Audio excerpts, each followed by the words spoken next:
In February 2017, armed security officers surrounded the headquarters of Nigeria's biggest airline. They were not there for a terrorist threat. They were not there for an emergency.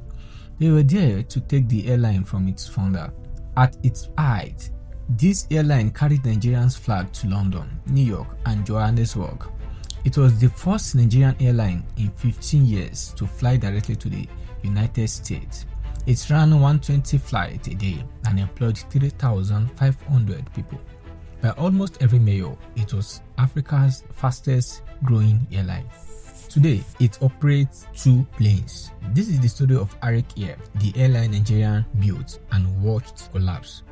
To understand why Arik Air mattered, we need to know why it was created. Nigeria Airways, the national carrier, flew 32 routes worldwide, but in 2003, it collapsed under debt and bad management. For many Nigerians, it was proved that the country couldn't run a world-class airline. Sir Johnson Arumemi Ikide refused to accept that. A Nigerian businessman with interest in construction and real estate, Arumemi Ikide founded Arik Air in 2002. Unlike past airlines, his vision was bold.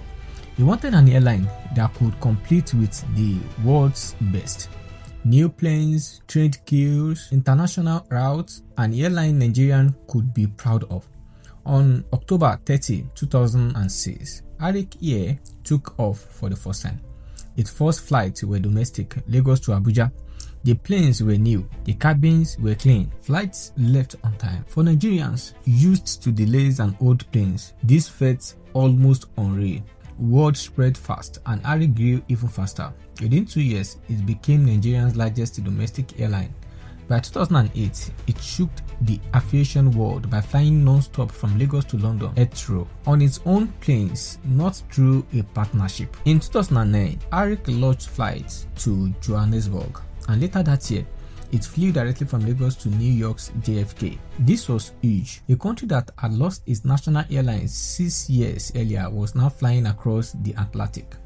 Arik became the first Nigerian airline in 15 years to get US approval for its aircraft. Investors took notice. US Exim Bank, Export Development Canada, and the African Export-Import Bank funded Arik. Lufthansa Technik, a top maintenance company, agreed to service its plane. By 2010, Arik had 20 new planes, 120 flights a day, and routes across Africa, Europe, and North America. It carried its 6 millionth passenger in December. In 2011, it passed the IATA safety audit, becoming the first Nigerian airline to fly non-stop to Angola. Pilots trained at Oxford, managers at Cranfield and Boeing, engineers at Lufthansa Technik. For once, an African airline wasn't just surviving, it was competing. But behind the success, trouble was growing. Running an airline costs a lot. Planes are expensive. Fuel must be paid upfront. Salaries and maintenance don't wait. Arik's fast growth was fueled by debt, big loans from banks, and a government loan at a low 3% interest. Then it stopped paying. On a 70 billion loan, Arik paid only 1.7 billion over 5 years. The loan was declared lost. By 2012, cracks showed publicly. Arik's vice chairman accused the aviation minister of trying to destroy the airline. The minister said Arik owed the government over $110 million. Both may have been right. By 2013, pilots complained about unpaid salaries. 37 resigned in 2 months. Flights cancellation became common. Passengers were angry. In 2015, the oil crash hit. The Nigerian currency collapsed. Airlines couldn't pay for fuel or leases in dollar.